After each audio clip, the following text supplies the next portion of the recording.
Kemudian pikiran yang tenang adalah pikiran yang bisa sepenuhnya menerima saat ini. Tidak terjebak oleh masa lalu dan tidak cemas oleh masa depan. Nah, kalau pikiran kita tenang dengan 3 ciri tadi, alam semesta pasrah. Alam semesta pasrah itu alam semesta akan mengalir bersama kita. Hidup jadi... Nah, kata Sangsi kemudian, biarkan pikiranmu mengembara dalam kesederhanaan, padukan jiwamu dengan keluasan, ikuti segala sesuatu sebagaimana adanya, jangan beri ruang bagi kepentingan atau pandangan pribadi. Maka dunia akan tertib. Ini kita pecah satu-satu ya. Yang pertama, biarkan pikiranmu mengembara dalam kesederhanaan. Maksudnya apa? Berpikirlah seluas mungkin, menjelajahi macam-macam, tapi jangan terikat oleh keinginan-keinginan atau teori konsep-konsep yang rumit. Tambah pengalaman sebanyak mungkin tidak masalah. Baca buku sebanyak mungkin, belajar sebanyak mungkin tidak masalah, tapi tidak harus kemudian ambisius. Apalagi kemudian terpatok pada pikiran-pikiran idealisme kita sendiri yang rumit. Kadang-kadang kan kita begitu. Pak, saya setelah belajar filsafat lama, saya putuskan saya seorang eksistensialis misalnya. Terus opo-opo dilihatnya secara eksistensial. Kamu repot sendiri. Nanti ngangkring, wah sekarang makan di angkringan tidak apa-apa, tapi ini angkringan eksistensial. Wah, nanti ada apa-apa, ini eksistensial itu. Kamu ribet sendiri karena kamu terlanjur tadi bikin rumit bahwa saya ini, saya itu. Itu sama kalian kan sama teman-temanmu sudah terlanjur memperkenalkan diri. Saya itu meskipun kayak gini gayanya, tapi saya soleh loh. Wah itu. Ayo gue kau pontang-panting sendiri itu nanti mau katanya anak soleh ini sudah mau asar zuhur belum. Oh iya ya maaf lupa aja, kamu ribet sendiri. Salahmu sendiri kamu mengkategori dirimu dengan satu konsep tadi. Jadi meluaslah seluas-luasnya tanpa harus bikin rumit dirimu sendiri. Biar hidupmu lebih nyaman. Padukan jiwamu dengan keluasan. Jadi mari kita sadari, sepinter apapun kita, sepandai apapun kita, masih banyak hal yang belum kita paham. Mari kita jangan egois, mari kita merasakan diri kita sebagai bagian dari satu sistem besar. Jadi hidup ini jangan menganggap dirimu satu-satunya yang penting. Setiap entitas punya nilainya sendiri. Jangan dikira kalau kamu jahat atau jelek, efeknya ke dirimu saja. Lingkunganmu juga kena. Kalau kamu baik juga begitu. Ini namanya kesadaran yang meluas. Kalau kamu jahat, itu kamu tidak bisa egois bilang, biar saja Pak, jahat-jahat saya kok. Nggak akan ada yang kamu begitu. Cerewet-cerewet saya ngapain? Loh enggak, kalau kamu jahat, kalau kamu jelek, nanti semua yang berkaitan denganmu kena. Kamu anaknya siapa sih kok jahat banget loh? Orang tuamu kena. Kamu kakaknya siapa? Adiknya siapa? Kamu kok cerewet banget? Saudaramu kena. Daerahmu kena. Kamu anak mana sih? Kena daerahmu. Nanti kalau kamu ke luar negeri, kelakuanmu ngisin-ngisini, kamu orang negara mana sih? Negaramu kena. Jadi jangan dikira kamu itu sendirian. Kesadaranmu perluaslah. Jangan hanya mikir egomu sendiri. Jadi kalau mau melakukan sesuatu, sadari ini. Wah itu saya mau sih agak nakal-nakal dikit itu. Tapi nanti orang tuaku bagaimana? Teman-temanku bagaimana? Orang kampungku bagaimana? Nanti kalau ada apa-apa kena semua. Terus kamu mulai lebih hati-hati, lebih taktis melakukan sesuatu. Saya pingin sih ketat dengan idealismeku, tapi kalau nanti saya seketat itu, nanti efeknya mungkin ke teman-teman, ke saudara-saudara. Jadi ini padukan jiwamu dengan keluasan. Kemudian ikuti segala sesuatu sebagaimana adanya. Terima kenyataan apa adanya, jangan memaksakan kehendak. Mengalir saja. fleksibel.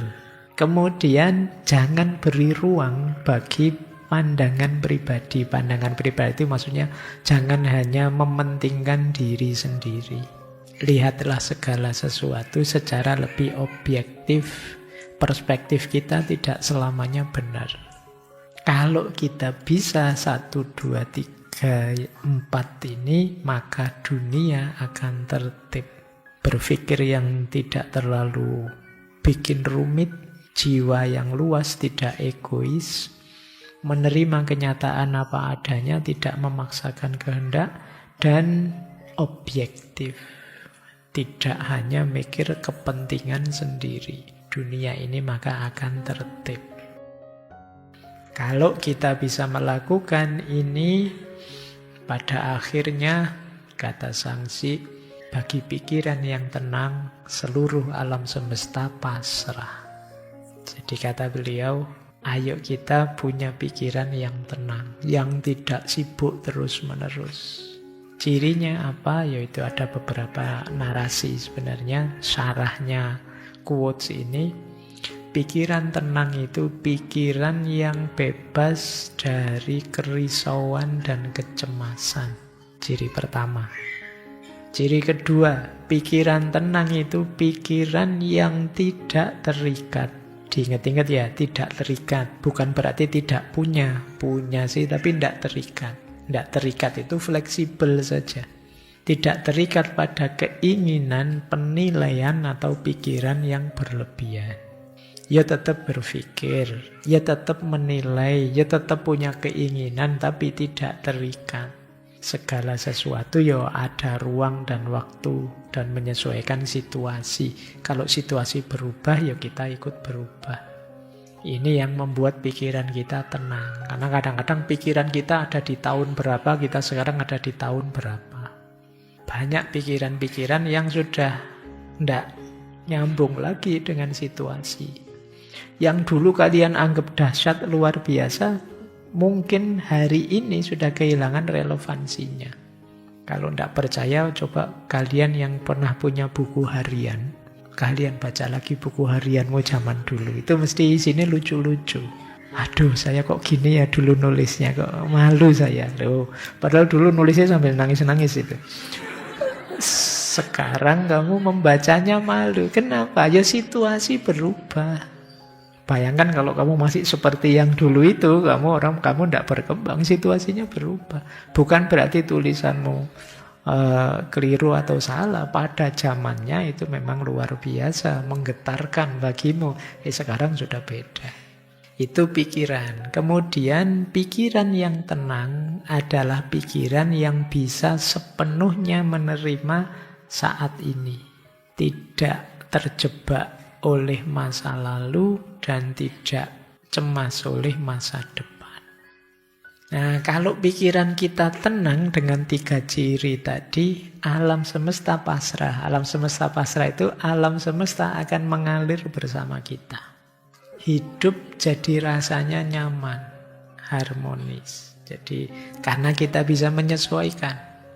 Kita bayangkan ya, kalau kita punya teman yang kita bisa menyesuaikan. Jadi yang kita cocok dengan teman ini, bisa bareng-bareng menyesuaikan, itu kan kita enak, mengalir. Jadi tidak egois versi kita saja atau mengikuti dia saja, enggak. Saya menyesuaikan dia, ketika kita menyesuaikan padanya, dia juga menyesuaikan dengan saya. Nah, itu lebih nyaman daripada masing-masing jalan sendiri-sendiri secara egois. Baik, kita lanjutkan. Ini kalimat ini perlu dipikir agak panjang. Hidupmu ada batasnya, tapi pengetahuan tidak ada batasnya. Kalau engkau menggunakan apa yang terbatas untuk mengejar apa yang tidak terbatas, hidupmu dalam bahaya. Ini berhubungan dengan diri kita yang kadang ambisius. Pingin ngerti segalanya, pingin bisa apa saja. Pak, ini rasanya kok sekarang penting, Pak. Saya pingin bisa itu, dikejar. Pak, ini kan saya dikejar. Jadi pingin tahu semuanya, pingin ngerti segalanya. Dan kita merasa tidak pernah cukup, pokoknya harus semuanya diraih. Ini yang kadang kita menyebutnya ambisius. Kata Zhangxi, kalau hidup kita yang terbatas, kita gunakan untuk mengejar yang terbatas, wah hidup kita terancam bahaya ini. Maksudnya kita tidak akan bisa bahagia. Hidup kita itu waktu kita terbatas, energi kita terbatas, umur kita terbatas. Sementara pengetahuan tidak memiliki batas. Kalau kita ambisius, ingin bisa segalanya, mengerti segalanya, ya siap-siap hidup kita akan terancam tidak bahagia. Bukan berarti kemudian, kalau begitu berarti saya tidak usah banyak belajar. Itu kadang-kadang kita kalau ada narasi begini kita memahaminya ekstrim begitu. Tidak begitu. Jadi tidak salah sih kita mencari ilmu, nambah wawasan, tapi jangan kehilangan keseimbangan hidup. Jadi hidup ini multidimensi, pengetahuan salah satunya. Kalau hanya pengetahuan ingin kita kumpulkan terus, kapan kita menjalankannya? Kapan kita menemukan kemuliaan hidup dengan menghidupkan ilmu? Kalau ambisi kita hanya mengumpulkan. Yang kedua, ayo belajar secara alami saja, sesuai kebutuhan. Bukan secara obsesif. Yo wajarnya saya sarjana filsafat, ya belajar filsafat. Tidak apa-apa saya terima, urusan kimia saya tidak paham. Urusan matematika saya agak setengah-setengah urusan. Cuma saya banyak ngertinya sih di filsafat. Ini namanya kesadaran. Jadi kesadaran tentang keterbatasan hidup. Bahwa kita ini tidak tak terbatas. Ini yang kalau menurut Imam Ghazali kan istilahnya pengetahuan itu harus pas saja, tengah-tengah. Istilah beliau namanya hikmah. Jadi cari pengetahuan yang hikmah.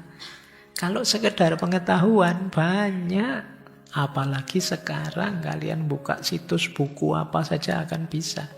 Tapi kan pilihlah yang penting, yang berguna, yang benar, yang baik. Ini yang disebut hikmah. Jadi jangan berambisi, Pak kan saya harus ngerti juga, ini yang penting. Yang tidak penting kan harus saya ngerti juga Pak. Yo habis hidupmu, waktumu, energimu. Jadi pilih yang memang relevan, cocok, sesuai, berguna, maslahat. Jangan sampai waktu kita habis untuk hal-hal yang ternyata tidak terlalu penting.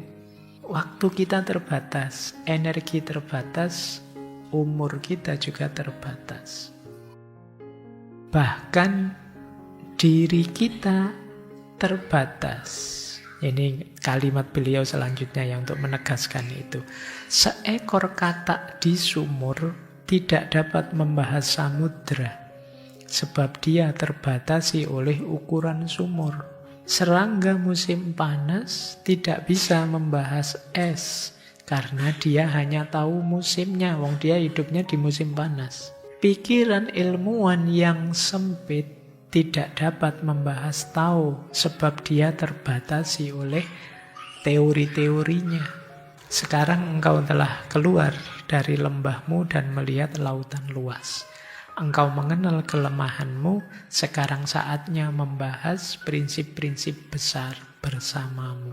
Jadi maksudnya apa? Mari kita sadari batas kita.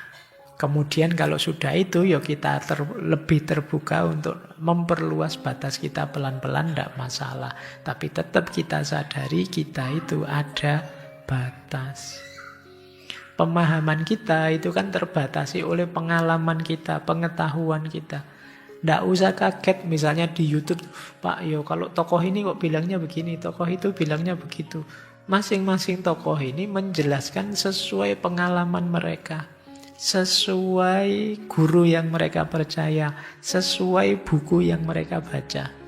Yang lain mungkin punya pengalaman yang berbeda, guru yang berbeda, buku yang berbeda. Dan itu alami saja. Kita yang sering tidak terima, kita cocok dengan tokoh ini sih. Kalau tokoh ini enggak, terus kita menerima yang ini, menolak yang itu, menggugat yang ini, kemudian memuji yang itu. Kita lupa bahwa masing-masing punya sejarahnya sendiri sehingga jadi begitu. Jadi ini makanya jangan disalahkan serangga musim panas ndak ngerti es ya, karena dia memang ndak pernah ngalami es. Jadi kita juga begitu. Kalau ada yang bilang, alah Pak Faiz itu apa-apa kok filsafat. Lah saya ngertinya filsafat. Nanti kalau disuruh pakai sudut pandang kimia malah kacau. Kalau disuruh pakai sudut pandang matematika malah tolah-toleh nanti saya. Jadi memang ngertinya saya filsafat. Jadi wajar saja. Nanti orang lain punya perspektif berbeda. Jadi yang penting apa? Kita sadari keterbatasan kita, kemudian kita terbuka.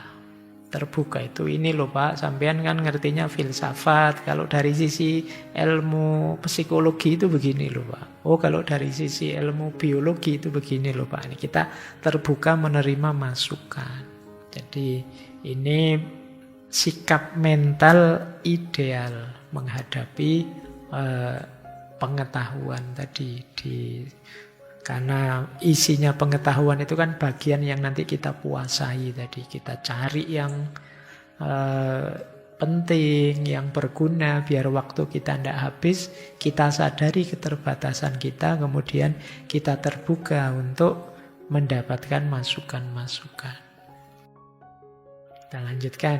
Nah, ini juga untuk menyadarkan kita. Manusia menghargai apa yang ada dalam lingkup pengetahuan mereka. Namun mereka tidak menyadari betapa bergantungnya mereka pada apa yang ada di luar lingkup tersebut. Dalam hidup ini kadang-kadang kita menganggap yang penting itu hanya yang kita ketahui saja. Padahal hidup ini kompleks dan banyak hal yang tidak kita ketahui itu juga pengaruhnya besar untuk hidup kita. Ini kadang-kadang yang manusia itu mengabaikan apa yang di luar jangkauannya. Seolah-olah yang di luar jangkauannya itu tidak penting. Ngaji ini misalnya, kalau teman-teman saya suruh coba sebutkan 5 hal yang paling penting dalam ngaji ini. Mungkin sampai nyebut filsafatnya, sayanya, takmirnya, mungkin jamaahnya. Kalian lupa misalnya tukang yang bangun masjid ini. Itu kan ya penting juga, kalau tidak ada tukangnya masjidnya tidak ada. Listriknya itu mungkin kalian lupakan. Pabrik laptop kalian lupakan. Kalau tidak ada pabrik laptop, tidak ada laptop ini. Laptopnya tidak ada, ngajinya tidak maksimal. Kalian dengarkan suara saya saja ngantukmu double. Tidak ada slide-nya. Lah itu kalian anggap tidak penting, tapi ini penting. Lalu kadang-kadang kalian tidak nganggap. Kadang-kadang kalian kan ngamuk, misalnya ada supir-supir truk yang muat apa itu kok ya-yaan ya. Kalian merasa tidak butuh sama sekali dengan itu. Padahal mungkin dialah yang ngangkuti sembako yang tiap hari kalian makan. Dialah nanti yang bawa LPG dan lain sebagainya. Yang kalian pakai tiap hari, yang kalian ngantri. Baru ketika sekarang harus ngantri, kalian baru sadar ternyata penting ya truknya LPG itu, kamu harus nunggu. Kemarin tidak kamu anggap sama sekali.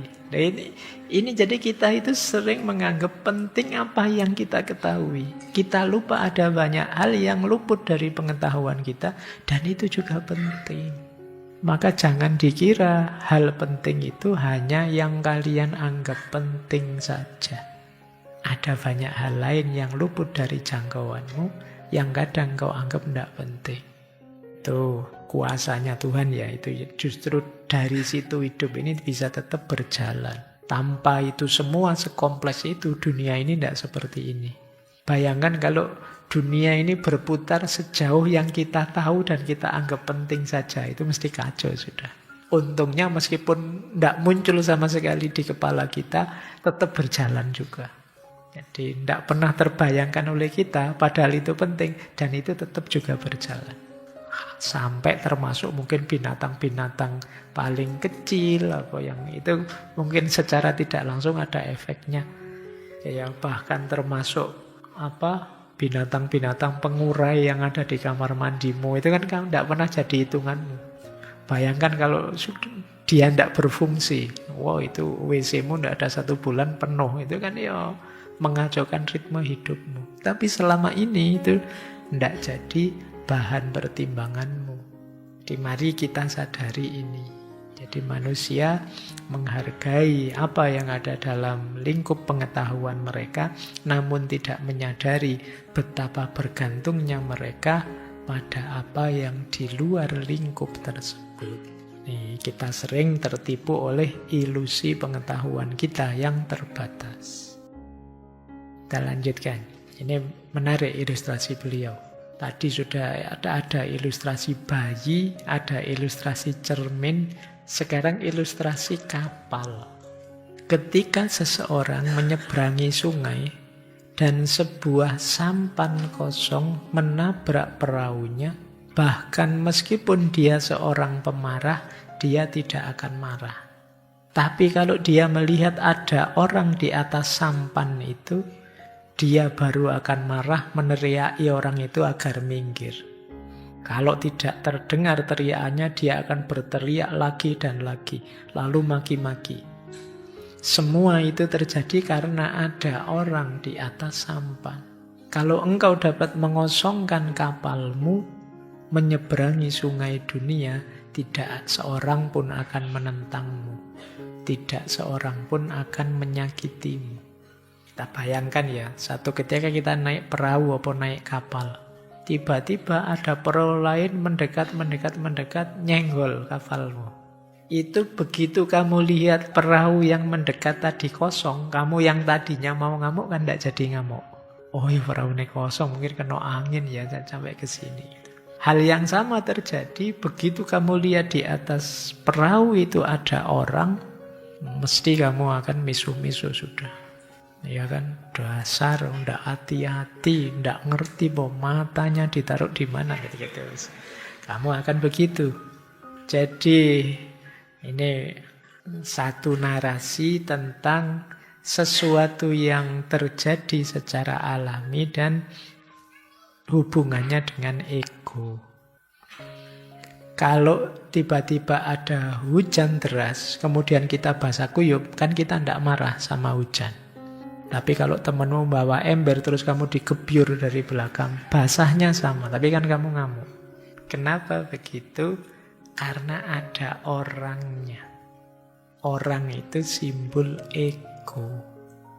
Jadi karena ada orang di situ, ego itu kan cenderung aku yang merasa penting, merasa perlu dihormati, merasa perlu diakui kehadirannya. Sehingga ketika ada orang lain, kita tuntut dia untuk mengakui pentingnya kita, menghormati kita, dan lain sebagainya. Itu ego. Gimana caranya meskipun di kapal itu ada orang, kita tidak marah-marah, ego kita yang kita turunkan. Meskipun teman kita yang gebyur air, dan kita bisa tidak marah, ego kita yang kita turunkan. Mari kita anggap peristiwa-peristiwa orang naik kapal minggir nyenggol kita atau orang gebyur kita itu sebagian dari fenomena momen biasa saja. Dia jadi sesuatu yang menyakiti kita ketika ego kita yang muncul. Wah, dia ingin nantang saya ini mesti. Wah, dia ingin menyakitiku ini mesti. Wah, dia meremehkanku ini mesti. Pernyataan-pernyataan ini dalam diri kita, itulah yang membuat kita meledak. Itu yang tadi saya sebut cara baca kita, cara memahami kita. Bisa enggak misalnya ada kapal kita kesenggol tapi seperti hujan tadi. Oh ya biasa sih, mungkin dia enggak terlalu pinter nyetirnya atau kepleset tadi khilaf sebentar, enggak apa-apa lah. Tanpa harus melibatkan, menegaskan ego kita. Kalau kita bisa mulai momong ego, kalau bahasa saya tadi, mengambil jarak, mengendalikan ego, hidup kita mungkin lebih nyaman. Jadi kalau ada orang nyenggol kita, itu justru kita, jangan-jangan memang ada yang salah di saya. Apa sih kurang saya? Apa sih yang harus saya perbaiki lagi? Itu jadi tidak mengedepankan ego. Biasanya kalau mengedepankan ego, kita pinginnya bales saja. Saya disakiti ini berarti harus balas menyakiti. Padahal mungkin orangnya tidak sengaja. Itu banyak terjadi kan belakangan. Ketidaksengajaan yang jadi masalah besar. Mobilnya disalib terus tidak terima. Kan sekarang banyak gitu. Terus wah sampai ngangkat pistol segala. Terus urusan polisi. Terus minta maaf. Terus wah rame. Kenapa bisa begitu? Ego. Jadi cara kita memvaluasi diri kita itu kadang-kadang tidak proporsional. Kalau ingin hidup ringan, tidak mudah tersinggung, mari kita rendahkan level ego kita. Ini ada satu ilustrasi menarik. Kata Zhangzi, kebahagiaan itu tidak terletak dalam kebahagiaan itu terletak dalam tidak adanya upaya mencari kebahagiaan. Ini sebenarnya sederhana sih, selama orang itu masih mengejar kebahagiaan, ya dia tidak akan bahagia. Namanya saja mengejar. Caranya untuk bahagia apa? Ya jangan dikejar, dinikmati saja.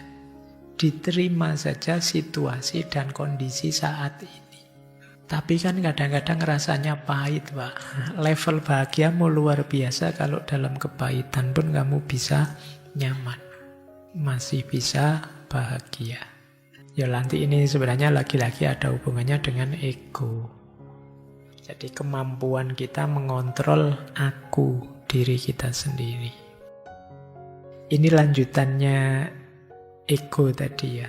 Beliau menarasikan begini, misalnya kita gegeran dengan orang, betapa absurdnya kalau kita itu bertengkar dengan orang lain, rebutan kebenaran.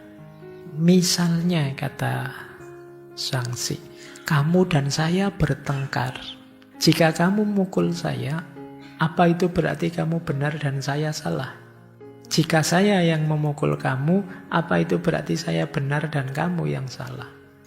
Apakah salah satu di antara kita benar dan yang lain salah? Ataukah kita berdua benar atau kita berdua salah? Jika kamu dan saya tidak tahu jawabannya, orang lain pasti lebih bingung. Siapa terus yang harus memutuskan yang benar? Haruskah kita minta orang yang setuju dengan kamu untuk memutuskan? Tapi jika dia sudah setuju dengan kamu, bagaimana dia bisa memutuskan dengan adil? Haruskah kita minta orang yang setuju dengan saya? Bagaimana dia juga bisa memutuskan dengan adil? Haruskah kita minta orang yang tidak setuju dengan kita berdua? Tapi jika dia sudah tidak setuju dengan kita berdua, bagaimana dia bisa memutuskan? Haruskah kita minta orang yang setuju dengan kita berdua? Tapi jika dia sudah setuju dengan kita berdua, bagaimana juga dia memutuskan? Jelasnya, baik kamu, saya, maupun orang lain tidak bisa tahu jawabannya. Haruskah kita menunggu orang lain lagi? Kata dia. Ini cara dia menarasikan betapa absurdnya kita yang bertarung memperebutkan kebenaran. Jadi masing-masing mengklaim benar. Yo aku dong yang benar, yang sana yo aku dong yang benar. Terus gimana? Salah satu benar, wong yo kita sama-sama ndak ngakui. Apa kita sama-sama benar? Ndak mungkin. Sama-sama salah juga sulit diterima. Nyari orang lain, orang yang kayak gimana? Yang setuju saya, ya mesti ndak adil dia. Yang setuju kamu ndak adil. Yang setuju kita berdua, ya ndak menilai nanti namanya. Yang ndak setuju kita berdua, ya sama saja. Nyari orang lain lagi, ya tambah capek kita. Ini absurdnya pertengkaran. Jadi kita kadang-kadang muter di situ. Bertengkar. Baik. Terakhir, ini satu quotes panjang. Ini tidak mungkin saya jelaskan, teman-teman nanti direnungi di kamarnya masing-masing.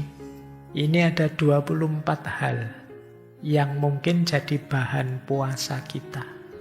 Pangkat, kekayaan, keunggulan, prestis, ketenaran, dan keuntungan. Ini 6 hal yang membangkitkan keinginan, membuat kita menginginkan sesuatu. Lanjut, penampilan, tindakan, kecantikan seksual, koherensi konseptual, energi emosional, dan ambisi. Itu hal-hal yang menjerat pikiran. Kemudian ketidaksukaan, keinginan, kegembiraan, kemarahan, kesedihan, dan kebahagiaan. Itu yang mengikat keutamaan. Kemudian menghindar, mendekati, menerima, memberi, memahami, dan kemampuan. Itu yang menghalangi jalan. Akhirnya kita tidak berjalan. Ini 24 hal yang harusnya tidak mengganggu pikiran kita. Kalau masih mengganggu pikiran kita, ya pada akhirnya kita tidak, kalau versi Taoisme berarti kita tidak dalam perjalanan menuju Tao. Jadi kita tidak ada on the right track, menuju kesejatian hidup. Hal-hal ini harus jadi pertimbangan kita untuk kita ambil jarak, biar kita bisa fokus. Saat kita terfokus, pikiran kita tenang dan jernih. Kalau kita tenang dan jernih, bisa kosong. Kalau kosong, pikiran mampu tidak melakukan apapun, namun tidak membiarkan apapun terbengkalai. Jadi tidak melakukan apapun itu maksudnya tidak memaksakan yang tidak seharusnya, tapi menjalani hidup secara alami saja. Ya diurusi, tapi tidak secara ambisius dan memaksa. Sesuai dengan ritme alamiah kehidupan. Jadi inilah caranya yang dipuasai dalam puasa pikiran. Bukan berarti terus tidak boleh Pak, tidak boleh mencari keunggulan Pak, kekayaan, ketenaran, boleh. Tapi tidak boleh melekat di kita. Harus berjarak, kemudian tidak terikat sama sekali, sehingga tetap dia hanya pendukung perjalanan kita menuju yang lebih sejati. Jadi raihlah 24 hal itu, tapi jangan terikat. Berjuang memperolehnya, tapi jangan tergantung. Jadikan itu semua pendukung. Jangan sampai hanya jadi distraksi yang mengalihkan perhatian kita dari rute utama hidup ini, yaitu perjalanan menuju Tao. Kalau versinya Taoisme. Baik ya teman-teman, ini saya kira itu dululah. Paling tidak teman-teman malam hari ini bisa menangkap maksudnya puasa pikiran.